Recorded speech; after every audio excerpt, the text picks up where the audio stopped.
I don't know if I timed that right or wrong.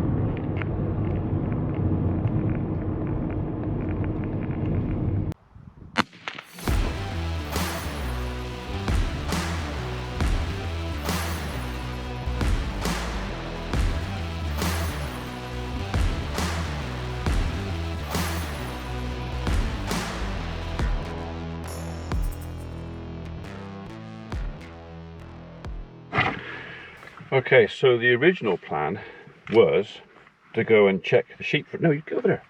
You're not going anywhere. Was to go and check the sheep first and then call in and see Dad second. But obviously, I passed him in the street and he waved, so I came back and saw Dad first, and now I'll go and see sheep second. So, like you do. I know I touched the lead.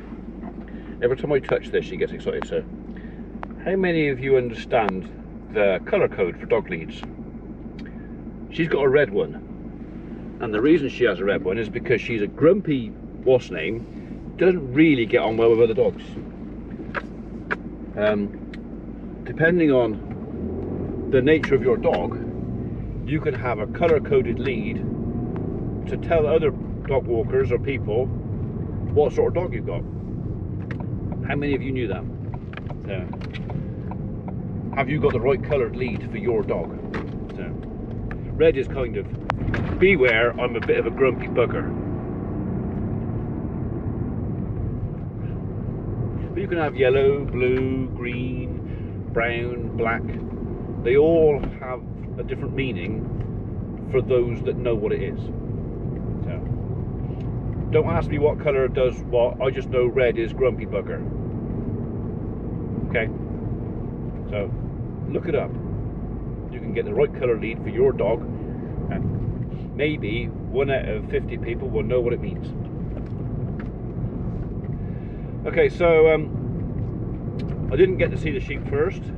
It is getting a bit late. I've got lunch in half an hour, but part of the reason I was coming over here this morning is I did want to see the sheep. I want to check those 2 lambs that we did their feet yesterday. I just want to see if they're walking any better. I don't anticipate them walking any better today.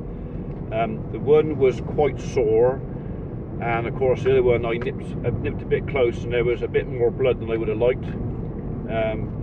That was unusual. I mean, I didn't cut the nail what I would call close, but the inside of the foot must have just gone down to the point, and I did nick it.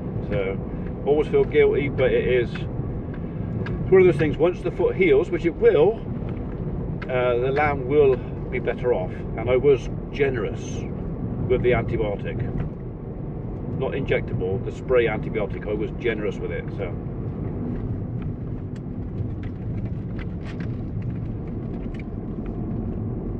it's people that drive around country lanes in great big cars. Yeah, okay, I'll say no more of that. Look at me, I've got a great big car. Been there, done that. Decided it was not worth it.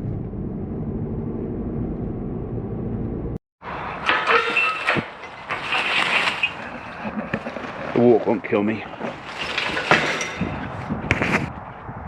Right, typical. Right at the far end.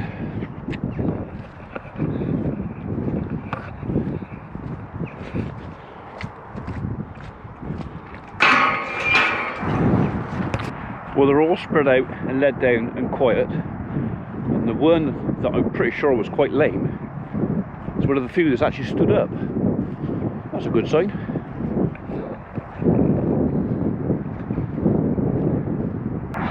Okay, so it's that little one there and the little one at the back.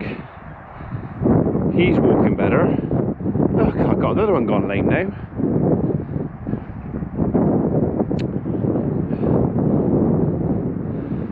So the one at the back there,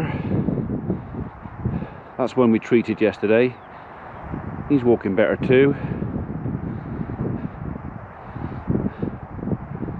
Right.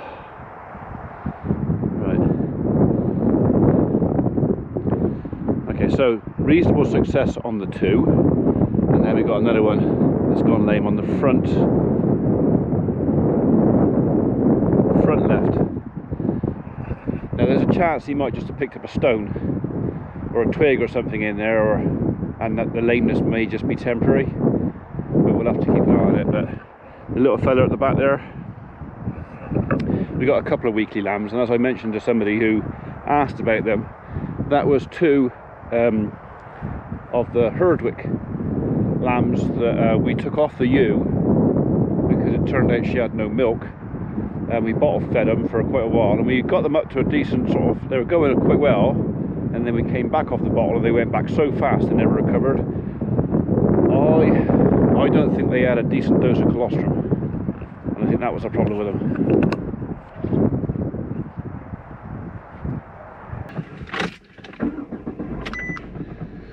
It looks like lameness could be a bit of an issue for us. I could run them through a foot bath. I do have some formalin at home, but the thing is, for 26 sheep to set everything up, to run 26 sheep through a foot bath, and the cost of everything, that it's actually probably more cost effective just to do one at a time with an anti-back foot spray. I mean, when I say cost effective, it probably, the actual pound, shillings and pence would be about the same, but the amount of work and effort that would go into setting it all up, it wouldn't be worth it. So yeah, we'll have to keep an eye on it. But it's the wet weather, this is the time of year when they're going to go lame. So we would make a note of what animals go lame, what don't. Anything that has bad feet would end up going to mince pies, or shepherd's pie, sorry. Anything that keeps good feet on the female side would be a candidate for maybe retention and keeping on for breeding stock. So that's if I can be arsed to bother keeping sheep.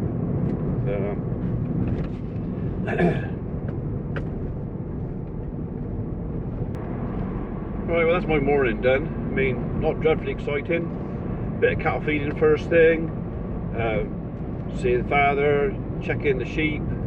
This afternoon is going to be mucking out and rebedding the cattle, and the young stock can have their bale this afternoon. They didn't need one this morning, so they can have theirs this afternoon. And that's going to be kind of it for today.